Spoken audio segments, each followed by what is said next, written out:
Maraming salamat, Madam Speaker. Tumitindig po ako, Madam Speaker at mga kapwa ko mambabatas upang isulong ang kagyat na pagpasa sa House Bill number 9397 o ang Right to Information Act of 2026.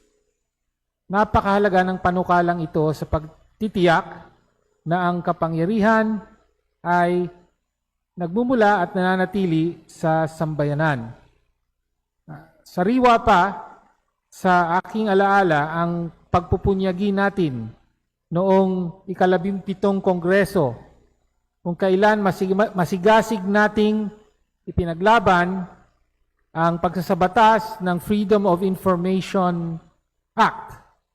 Bilang chairman ng Committee on Public Information, kasama ang mga Freedom of Information Advocates na marami sa kanila ay kapiling po natin ngayon sa gallery. At kung pwede po ay tumindig din po ang mga matagal na nating kasama at matagal nang nagtutulak ng panukalang batas na ito. Kung maaari po ay magsitayo sila. Madam Speaker, if you will allow. Salamat po sa inyong pagpupursige.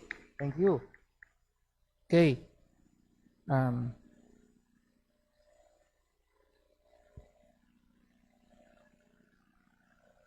Sa loob ng halos 3 dekada, naging mailap ang impormasyon at ang katotohanan dahil sa kultura ng paglilihim at burokratikong balakid na sadyang inilagay upang hadlangan ang transparency at pagpapanagot sa mga nasa kapangyarihan. Hindi lamang simpleng kahilingan ang access sa impormasyon. Mabisang sandata ito ng mamamayan laban sa korupsyon, katiwalian at abuso sa loob ng gobyerno. Sa pamamagitan ng House Bill 9397, binubuwag natin ang kultura ng paglilihim at pinapalitan ito ng prinsipyo ng full public disclosure na nakaugat sa konstitusyon. Tampok sa panukalang ito ang pagtatatag ng isang independent at quasi-judicial na Right to Information Commission. Titiyakin ng komisyon na hindi basta-basta may pagkakait ang mga dokumentong may kinalaman sa interes ng publiko. Inaatasan din ng batas ang lahat ng ahensya ng pamahalaan, kabilang ang mga local government units at GOCCs, na kusang ilathala ang kanilang mga transaksyon, budget, at iba't ibang tipo ng public records na kailangang maisa publiko dahil may epekto sa kapakanan ng mamamayan. Naglatag din tayo ng malinaw na mekanismo para sa online Right to Information Portal upang mapabilis ang pagkuha ng datos sa tulong ng makabagong teknolohiya.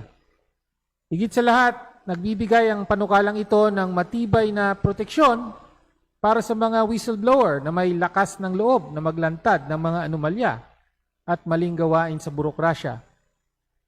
Wala tayong ilusyon na ang Freedom of Information at ang panukalang batas na ito ang solusyon sa korupsyon at abuso ng gobyerno para sa kapakinabangan ng iilan laban sa interes ng mamamayan. Gayunman, panahon na upang basagin ang mahabang panahon ng pagkakait sa karapatan ng mamamayan na malaman kung paano ginagamit ang kaban ng bayan at ang kapangyarihan na nasa kamay ng Estado. Marapat lamang na ipasa ang RTI Act, Right to Information Act of 2026 bilang pagkilala sa soberanong karapatan ng mamamayan, sa soberanya ng mamamayan, at bilang panimulang hakbang tungo sa isang gobyernong tunay na mapananagot at tapat sa publiko. Maraming salamat, Madam Speaker.